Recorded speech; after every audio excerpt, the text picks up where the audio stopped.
উদারবন্দে বিস্ফোরণে নিহত শ্রমিকদের পরিবারের সঙ্গে দেখা করলেন শিলচর বার অ্যাসোসিয়েশনের প্রতিনিধি দল।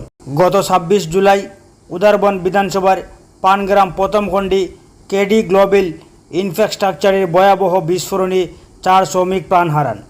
এদের মধ্যে ৩ জন উদারবন্দের বাসিন্দা এবং ১ জন বহির্রাজ্য আগরতলার বাসিন্দা।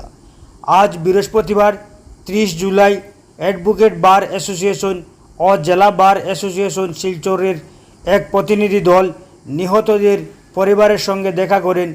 প্রতিনিধি দলের সদস্যরা পরিবারগুলোর প্রতি গভীর সমবেদনা জানিয়ে আইনি সাহায্য ও সহযোগিতার আশ্বাস দেন। তারা বলেন, পরিবারগুলোর যতটুকু আইনি সহায়তা প্রয়োজন সে ব্যাপারে তারা সর্বাত্মক সহযোগিতা করবেন। প্রতিনিধি দলে উপস্থিত ছিলেন আইনজীবী নৌশাদ জিন্না লস্কর, রজত রায় ও জাভেদ মজুমদার। বিস্তারিত দেখুন ভিডিওতে। গ্লোবাল ইনফ্রাস্ট্রাকচার যে লিমিটেড কোম্পানি আমাদের উদারবন সমষ্টির অন্তর্গত পানগ্রাম এলাকাতে যে স্থিত আছে, সেই ইন্ডাস্ট্রিতে বিগত কয়েকদিন আগে একটা অনেক বড় মানবান্তরিক একটি দুর্ঘটনা ঘটল এবং এই দুর্ঘটনাতে ৪ জন মানুষ অনেক গুরুতরভাবে আহত হইয়া তারা মৃত্যুবরণ করলেন। আমরা আজকে অ্যাডভোকেটের একটা প্রতিনিধি দল সেই পরিবারের সাথে দেখা করার জন্য আসলাম। আমাদের অনেক যখন আমরা এই ঘটনাটা যখন আমরা জানলাম তখন অনেক ইনভেস্টিগেশন আমরা শুরু করলাম এবং ইনভেস্টিগেশন শুরু হওয়ার পরে আমরা দেখলাম এখানের এই যে কোম্পানিটা আছে এই কোম্পানি নিয়ে অনেক অভিযোগ বিগত যখন এই এস্টাবলিশ হইতেছিল 2019 ইংরেজিতে 2019 ইংরেজির মধ্যেও অনেক অভিযোগ দায়ের করা হয়েছিল। অনেক সংগঠনগুলা এবং অনেক এনজিওরা এটার প্রতিবাদ জানাইছে এবং ইভেন পর্যন্ত আমাদের কুলদীপ হাজারিকা তখনকার সার্কেল অফিসারে তাই একটা অর্ডারও ইভেন পর্যন্ত তাই বাইর করছিল এবং এই অর্ডার বাইর করার পরে কিছুদিন পরে তাই ট্রান্সফার হইল এবং তারপরে এইখানে এই ইন্ডাস্ট্রিটা এইখানে বনল। কিন্তু তাই যে রিপোর্ট দিছিল এই রিপোর্টের মধ্যে ক্লিয়ারলি লেখা আছিল যে এইখানের যদি ইন্ডাস্ট্রিটা হয় এটা এগ্রিকালচার ল্যান্ডের উপরে হয় এবং অত্যন্ত খারাপ এটার পরিমাণটা হবে এবং ভয়াবহ পরিণামটা হবে এবং সেটা হলো।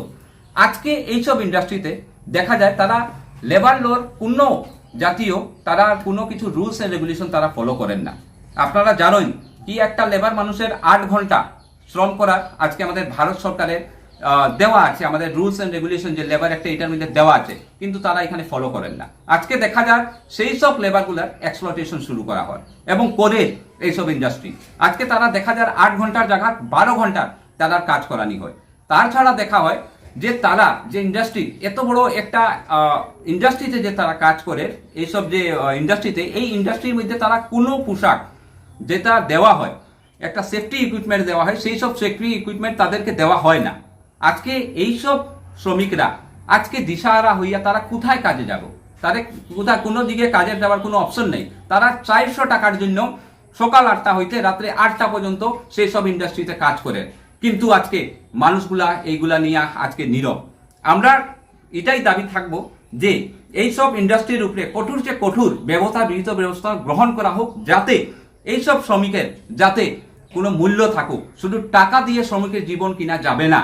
আজকে একজন শ্রমিককে অনেক কষ্ট এবং পরিশ্রম করিয়া তার ঘর বাড়ি তার সবকিছু সাধন সবকিছু নিয়ন্ত্রণ করে যায় কাজে এবং সেই সব জিনিসকে আজকে সরকারের দিকে লক্ষ্য করতে হইব এবং আমরা এই গরিব পরিবারের সাথে এবং যে আমাদের শ্রমিক পরিবারটা আছে সেই শ্রমিক পরিবারের সাথে আমরা আছি এবং যেসব আইনি ব্যবস্থা গ্রহণ করতে হইব আমরা বিনামূল্য তাদেরকে আইনি সহায়তা করিয়ে দিব।